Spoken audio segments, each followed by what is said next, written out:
আমি শুভ্রা, তোমাদেরকে স্বাগত জানাই আমার একটা নতুন রেসিপিতে। তো কেমন আছো তোমরা সবাই? আশা করছি সবাই ভালো আছো, আমিও ভালো আছি।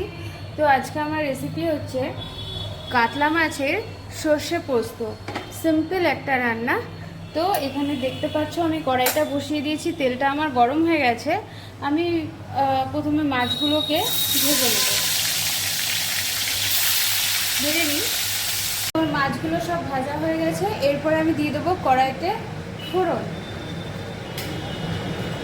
তো ফোড়নে আমি দিচ্ছি এখানে কালো জিরে আর শুকনো লঙ্কা।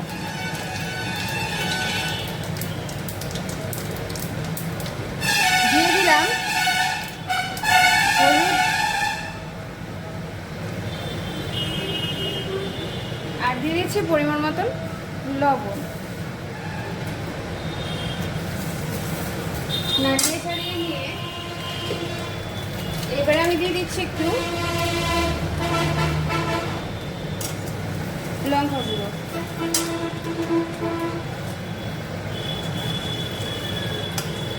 জল,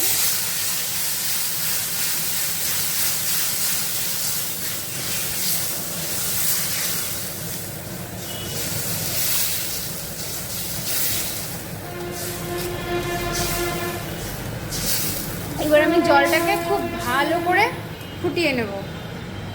আমার এখানে ঝোলটা খুব ভালোভাবে ফুটে গেছে। এবার আমি দিয়ে দেবো ওই ভেজে রাখা সমস্ত মাছগুলো তো আমি দিয়ে দিয়েছি।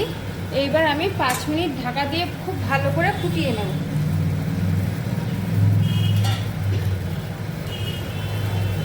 দিয়ে দিলাম ঢাকা।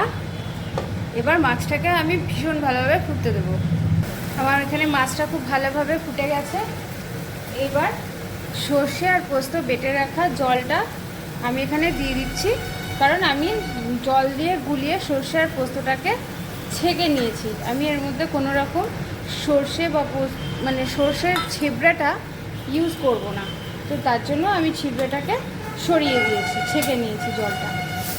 এবার এটাকে আমি আরও 5 মিনিট মতন ফুটতে দেবো। আমার এখানে মাছের ঝোলটা হয়ে গেছে। এবার আমি দিয়ে দিচ্ছি কেটে রাখা ধনেপাতা কুচি। এবার আমি মাছটাকে নামিয়ে নেব। তো এই যে আমার কাতলা মাছের সর্ষে পোস্ত রেডি। রেসিপিটা কেমন লাগলো অবশ্যই আমাকে কমেন্টে জানিও। আর আমার মতন করে বাড়িতে একবার অবশ্যই ট্রাই করে দেখো। ভালো লাগলে লাইক কমেন্ট শেয়ার করো। যারা ফেসবুক থেকে দেখবে আমার ফেসবুক প্রোফাইলটাকে ফলো করে দিও, আর যারা ইউটিউব থেকে দেখবে তারা আমার চ্যানেলটাকে সাবস্ক্রাইব করে দিও। আর অবশ্যই কে কোথা থেকে আমার এই রেসিপিগুলো দেখছো আমাকে কিন্তু জানাতে ভুলো না। তো আজকের মতন টাটা, দেখা হচ্ছে নেক্সট রেসিপি।